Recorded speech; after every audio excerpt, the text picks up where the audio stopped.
Hello and welcome to today's LOL Esports Roundup, where we're going to cover some news from the last 24 hours, as well as the MSI 2023 bracket stage. News: 100 Thieves announced that Kane has returned to the LCS to coach 100 Thieves. This has caused Nuke Duck to go back to an assistant coaching role. Nuke Duck was on the team last year as a coach throughout the split, going 10-8 overall.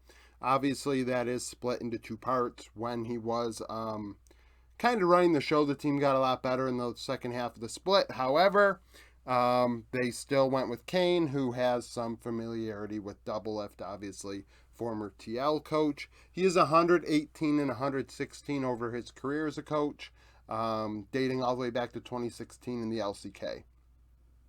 He had coached, I believe, I want to say the Freaks, and then maybe that was in 2022 and hasn't coached since. I'm not 100% sure. I feel like he coached the Freaks at one point before CV Max got there. But otherwise, he's been kind of away from the LCS for a while. Did have success, obviously, with TL, though, so maybe that occurs again. Now for MSI. Recap. I'm 11-2. I predicted a 3-0. It was a 3-0. So Guma went 28-7 and 18, 33% of damage, was my MVP. Owner 14-3 and 33, did absolutely fantastic in the jungle. Karzi 9-11, 9, 30% of damage for Mad Lions.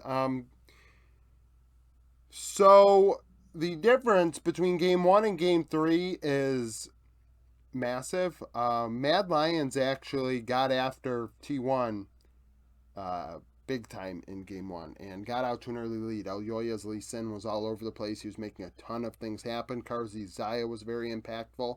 And the team actually were up like a significant amount of gold in the mid game. Like I'm saying, like over 5K lead, lead in all 5 roles, absolutely dominating as T1 got a little cute with draft, going with Kha'Zix in the jungle, and despite owner's KDA and me saying he did fantastic, game 1 he struggled.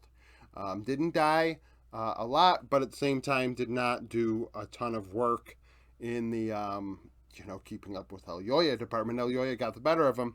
However, they would start losing team fights. Owner stole a Baron, was able to find objectives and opportunities to make things happen, and Guma was super cracked on the Aphelios. There were moments where he flashed in, despite the team being down significant gold, and getting kills, getting triple kills, getting double kills. He was all over the place, and really was the difference maker that brought them back in game 1, as well as Faker on the Nautilus. I thought at times did well, but I'm gonna give it to Guma for this series. Now, a little bit of a caveat here to this. When I saw Mad Lions doing well against T1, I thought to myself, so many people in Europe don't deserve this. Because so many people think Mad Lions don't belong there. They don't even claim Mad Lions, some of them. And I thought to myself, if Mad Lions were to win this, those people do not deserve it. Frankly, they don't deserve much when it comes to LOL Esports, because I think that it's embarrassing that they condemn Mad Lions, and in the end, Mad did lose the game. And I'm sure a lot of people are going to think, oh, Vitality would have done better. No. There's a reason why they lost to Mad Lions. The reason why they can't win best of 5s. They suck. BDS would have done better. BDS would not have done better. They lost to Mad Lions. Why would they have done better? Why would they? I mean, just frankly, it just isn't. I mean, you can think things all you want, but what transpired? Who won when they played? Mad Lions did.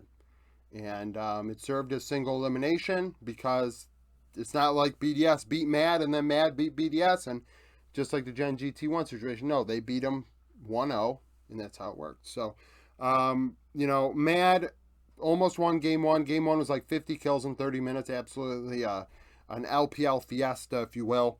Game 2, T1 definitely got the better of Mad. Very similar drafts. Faker went, actually, I think Zeus ended up going the Karma top, so they utilized a support in the solo lanes again, and Guma was super great on the Aphelios once more. Really didn't think that Mad had much to offer in game two. Even Faker was getting really frisky. I think he may have been on Kesante mid. Um, just really, really getting after Niski. And Niski struggled in this series. I'm not going to say he didn't. I thought Alyoya was okay in game two after being very good in game one. And Chasey, I mean, given the circumstances, I don't think he was the biggest problem. I think Niski was the real player on Struggle Street in this one.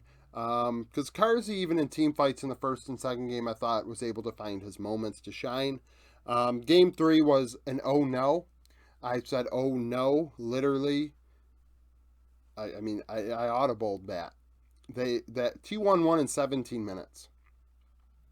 It's probably going to be, if not the shortest, it's probably easily top five shortest games ever in an international event.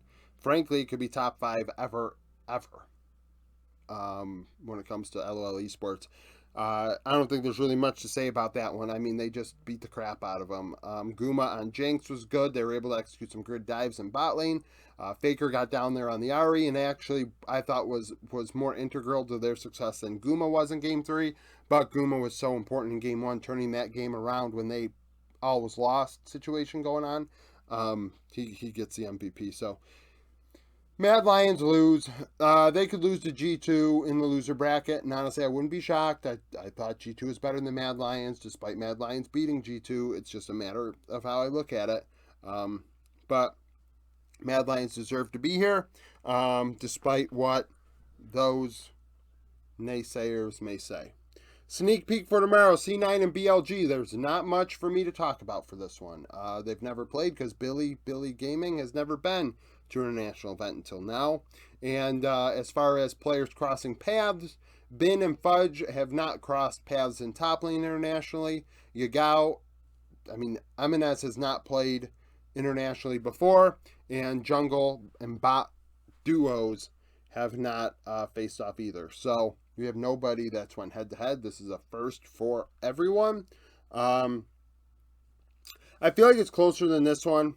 I feel more about G2 Gen G situation than I do that one when it comes to this.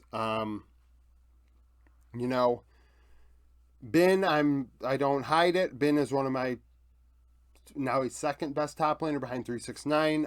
If he can continue to play tanks though, I could reconsider that for my top five after MSI is done. We'll see how everything transpires from here. But as of right now, Bin is very, very good, and Fudge, a lot of people think is, I have somebody new in the Discord that really, really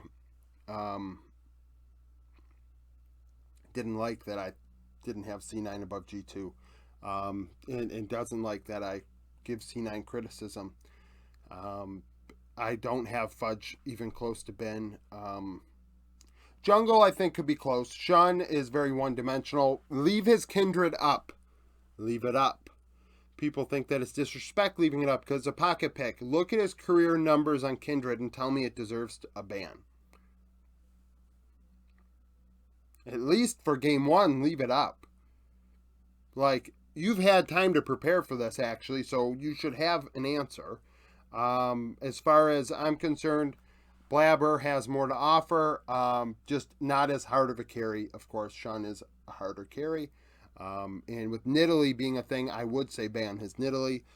Mid lane, Eminez and Yagao, that's a mess. Eminez is an intern. Yagao has played very facilitator-oriented. So I don't know if he even can punish Eminez with the way he's playing. And then bot lane, Elkin to Berserker. Berserker, it's time to shine, baby. It's time to shine. So that's it for the roundup. Thank you for watching. If you liked the video, like it. Subscribe to the channel for daily League of Legends content. Follow me on Twitter. Join the Discord. Become a YouTube supporter. And thank you for watching.